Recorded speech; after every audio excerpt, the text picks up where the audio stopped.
Hey there, my little adventurers! Today we're diving into one of the most amazing friendship stories ever told. And guess what? It's straight from the Bible. So hold on to your juice boxes, because this isn't just any ordinary tale. A long time ago, in a land where smartphones didn't exist and pizza delivery was definitely not a thing, there lived a woman named Naomi. Now, Naomi had what you might call a really bad day. Except it lasted for years. But little did she know, her story was about to become one of the most beautiful examples of loyalty and love the world has ever seen. And it all started with a daughter-in-law who would make the ultimate choice. Are you ready to meet Ruth? Because this girl is about to show us what real friendship looks like. Let's jump in. Once upon a time, Naomi lived in Bethlehem with her husband Elimelech and their two sons Mahlon and Chilion.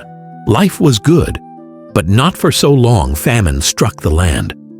So Naomi's family packed up their stuff, probably not much, since moving trucks hadn't been invented yet, and headed to a place called Moab. In Moab, the boys grew up and got married to two lovely young women named Ruth and Orpah. For about 10 years, everything seemed pretty great. But then, tragedy struck like a thunderbolt. First, Naomi's husband died. Then both of her sons died too. Talk about a triple dose of heartbreak. Poor Naomi was left with just her two daughters-in-law, and she felt more alone than a sock that lost its partner in the laundry. So Naomi decided to do what any homesick person would do. She wanted to go back to Bethlehem. She heard that God had blessed her homeland with food again. Time to head home. But here's where things get interesting, my little adventurers. As they walked along the road, Naomi suddenly stopped and said something that would change everything. Looking at both girls with eyes full of love and sadness, Naomi spoke from her heart. Girls, you need to go back to your families. You've been wonderful daughters-in-law, but this is my journey now. Go find new husbands and be happy. Now, Orpah, bless her heart, gave Naomi a big hug and headed back home. But Ruth? Oh boy, Ruth had other plans. She looked at Naomi with the kind of determination you see on a kid's face when they really want that last cookie. And then Ruth said the most beautiful words ever spoken about friendship and loyalty. Get ready for this, because it's gonna give you goosebumps. With passion shining in her eyes and conviction in her voice, Ruth declared, "Don't ask me to leave you. Where you go, I will go. Where you stay, I will stay. Your people will be my people, and your God will be my God." Wow! Talk about loyalty! Ruth basically said, "Naomi, I'm sticking with you like glue on a craft project." She chose love over comfort, commitment over convenience.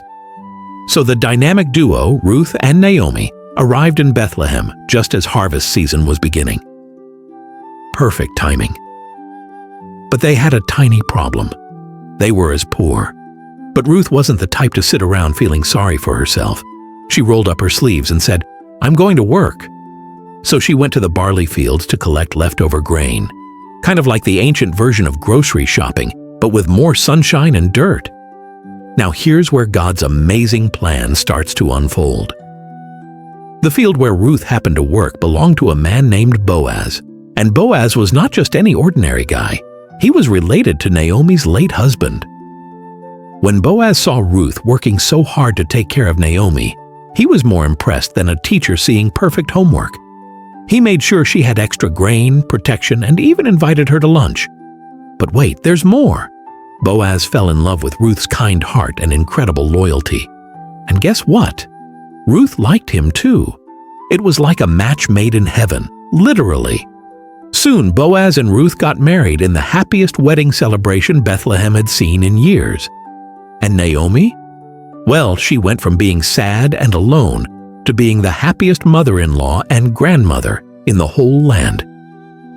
And here's the most amazing part of all, my little adventurers. Ruth and Boaz had a son, and that baby brought so much joy to Naomi's heart. The woman who thought her story was over discovered that God was just writing a new chapter. But the story gets even more incredible. Ruth's great-great-grandson turned out to be King David, You know, the guy who defeated the giant Goliath. And through King David's family line came Jesus, our Savior. So what can we learn from Ruth and Naomi's amazing adventure? Well, grab your notebooks, because this lesson is golden. First, true friendship means sticking together through thick and thin, just like Ruth stuck with Naomi even when things got tough. It's easy to be someone's friend when everything is awesome, but real friends stay close when life gets challenging. Second, when we're loyal and kind to others, God sees our hearts and blesses us in amazing ways. Ruth's kindness to Naomi led to her meeting Boaz and becoming part of something much bigger than she ever imagined. And finally, even when we feel like our story is over, like Naomi did, God is always writing something beautiful in our lives. He can turn our sadness into joy and our endings into new beginnings. So here's your biblical advice to think about, my little adventurers. A friend loves at all times, and a brother is born for a time of adversity. That's from Proverbs 17:17. This week, I challenge you to be a Ruth to someone in your life. Maybe it's helping a friend who's having a hard day or sticking up for someone who needs a buddy. Remember, true friendship isn't just about having fun together. It's about being there when it matters most. And hey, if you loved learning about Ruth and Naomi's incredible friendship, make sure to hit that subscribe button and ring the notification bell. We've got tons of more amazing Bible stories coming your way. Until next time, keep being awesome, keep being kind, and remember, God has an amazing story written just for you. See you in the next adventure, my little adventurers. Remember, true friendship is one of God's greatest gifts. Treasure it, protect it, and be the kind of friend you'd want to have.